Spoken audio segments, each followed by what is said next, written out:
ആകെ പിടിച്ചു കെട്ടാനായിട്ട് ആരവും ബഹളവുമായിട്ട് നിൽക്കുന്നൊരു സമൂഹമുണ്ട്. ആ സമൂഹത്തിൻ്റെ നേരെ സ്വന്തം കൈ നീട്ടിയിട്ട് എനിക്ക് ഭ്രാന്താണ്, എന്നെ ചങ്ങലക്കിടും എന്ന ആ സമൂഹത്തോട് പറയുന്ന സമയത്ത് ഷോക്കടിച്ച പോലെ നമ്മളെല്ലാവരും നിന്നു. ഇതുപോലെ തന്നെ ചില കവിതകൾ ഇപ്പോൾ പ്രത്യക്ഷപ്പെടുന്നുണ്ട്. എല്ലാം മാറിക്കൊണ്ടിരിക്കുകയാണ്. ഇനിയൊരു നാലുകെട്ടുണ്ടാവില്ല, ഇനിയൊരു നാറാണത്ത് ഭ്രാന്തൻ ഉണ്ടായിക്കൊള്ളുന്നില്ല, ഇനിയൊരു ആയുഷ ഉണ്ടാവില്ല. ചണ്ടേല വിക്ഷുപിയും ആ കാലം ആവശ്യപ്പെടുന്നതിനനുസരിച്ചും കാലത്തിനനുസരിച്ചാണല്ലോ കൃതികൾ വരും. അപ്പോൾ ഇപ്പോൾ പുതിയ മാധ്യമങ്ങളിലൂടെ അത്തരം ഷോക്കടിപ്പിക്കുന്ന അല്ലെങ്കിൽ ചെറിയൊരു ഷോക്കെങ്കിലും തരാൻ കഴിയുന്ന കവിതകളും പ്രത്യക്ഷപ്പെടുന്നു.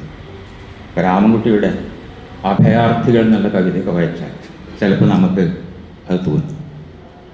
വർത്തമാനകാല ഇന്ത്യയിൽ പ്രശ്നപരിഹാരത്തിന് മന്ത്രവാദികൾ പ്രവചനക്കാരൊക്കെ ഇറങ്ങി കാര്യത്തിനുള്ളിൽ ആടിക്കളിക്കുക. ഇതാണിപ്പോൾ ഇവിടുത്തെ അവസ്ഥ.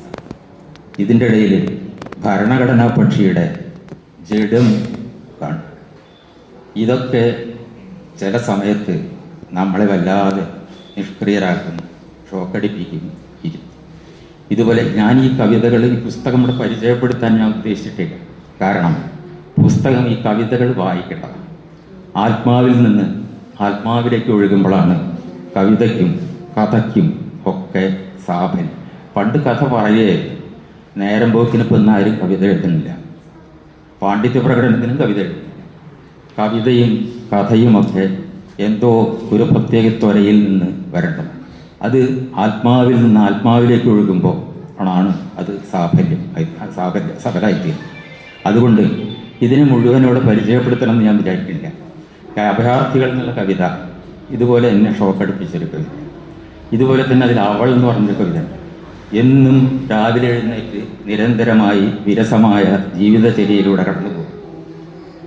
എന്നും ജാലകം തുറന്നിട്ട് പ്രഭാതത്തിൽ ഇനിയും വന്നെത്താത്ത ഉഷസ്സിനു വേണ്ടി കാത്തിരിക്കുന്ന ഒരു സ്ത്രീയുടെ.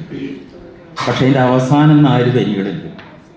പഴന്തുണികൾക്കുള്ളിൽ ഒളിപ്പിച്ചു വെച്ച നിറം പറ്റാത്ത ഒരു പൂജ പോലെ അവൾ. ആ തിളക്കം മനസ്സിൽ അത് പ്രത്യാശയുടെ എന്തിൻ്റെ തിളക്കായം വേണ്ടി. അങ്ങനെയുള്ള ഇതിൽ പലതരം കവിതകളുണ്ട്. ഏതാണ്ട് ഒരു 6 ദശകത്തോളം ഇവിടുത്തെ വായനയിലൂടെയും മറ്റനുഭവങ്ങളിലൂടെയും കടന്നു പോകുന്നതുകൊണ്ട് പലതരത്തിൽ